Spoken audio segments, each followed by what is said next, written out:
Welcome.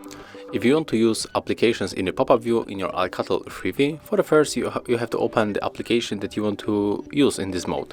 So I want to use the Google Chrome. So I'm going to open this browser, click here, tap on this button to open the background apps, and right now just select this icon.